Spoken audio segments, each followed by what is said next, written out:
Okay, and we have one more question here that was sent to us. This question is out of Gaithersburg, Maryland, and the question is, what do I do if I think my doctor messed up during my procedure?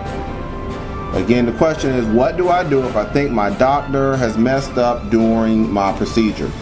Now, first of all, I'm going to say, unless it's something that is really obvious, a limb is missing or something like that, it's going to be kind of hard initially to determine whether there was a quote mess up or whether your doctor made a mistake. These types of questions from a legal standpoint, that's what a medical malpractice claim that's what it is, and that's why you're spending, or most attorneys are going to spend a lot of time investigating and trying to figure out, did your doctor, as we say, fall below the standard of care. Now, what I'm going to do is I'm going to flip to chapter 2 in our consumer guide, which is what we talked about earlier, and that there's a chapter that deals specifically with being worse off after medical care does not necessarily mean that your doctor was negligent. Now, what you got to do is you got to think back to the earlier discussion, and when we were talking about those elements of negligence: duty, breach of duty, which causes your injury or your damages. And you have to analyze this question that's being asked out of Gaithersburg. You got to look at it the same way. What you may say is a mess up may not necessarily be a mess up. That's why, to be successful with the medical malpractice claim, it's not enough just to have your medical records, and it's not enough just to say, well, I feel bad after the procedure. You've got to get another doctor to come on board and say, yep, that first doctor, he fell below the standard of care. Yep, that first doctor messed up, made mistakes. Yep, that's what you've got to get. You've got to get another doctor to come on board to say that. Now, how do you go about that? There's a couple of ways. And what I always like to tell my clients is that you want to get your records first. You want to go and you want to get your medical records.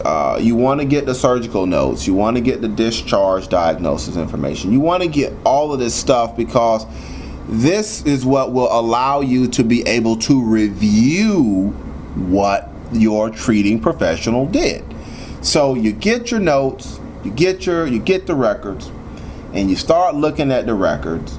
And that's how attorneys go back, and that's how we find out, okay, well, wait a minute, there might have been something, this doctor, looks like this doctor did fall below the standard. Of course, unless it's something, like I said, unless they cut off the wrong arm or something like that, something that's very obvious.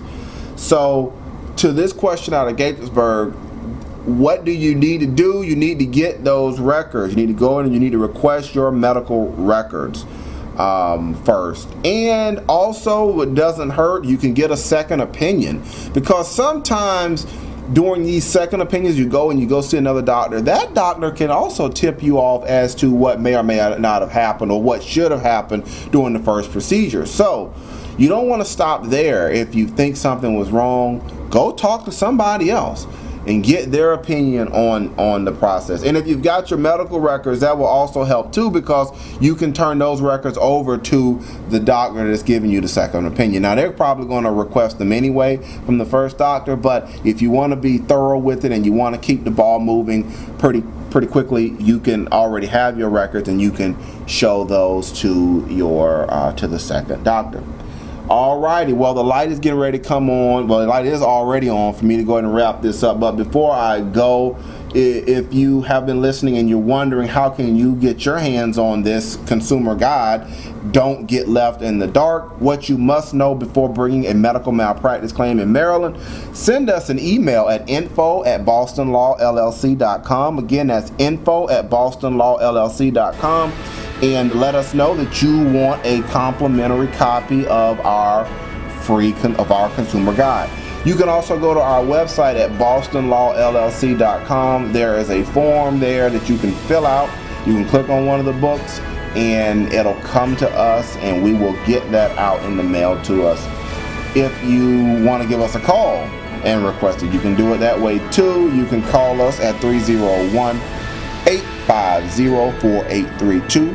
Again, that's 301-850-4832. And finally, if you have a question that you want us to answer regarding a medical malpractice situation in Maryland, you can also email us that question too, and we will do our best to try to give you just how we did this question that was out of Gaithersburg. We will answer the question, and we may even do a podcast on it like what we're doing right now. So my time is up. Again, I'm Marcus Boston, and I'll see you next time. Bye-bye. You have just listened to a podcast from the trial attorneys at Boston Law Group, LLC. For more information, you can reach us at 301-850-4832. And if you would like us to answer a question in one of our podcasts, send us an email at info@bostonlawllc.com. Thank you and have a great day.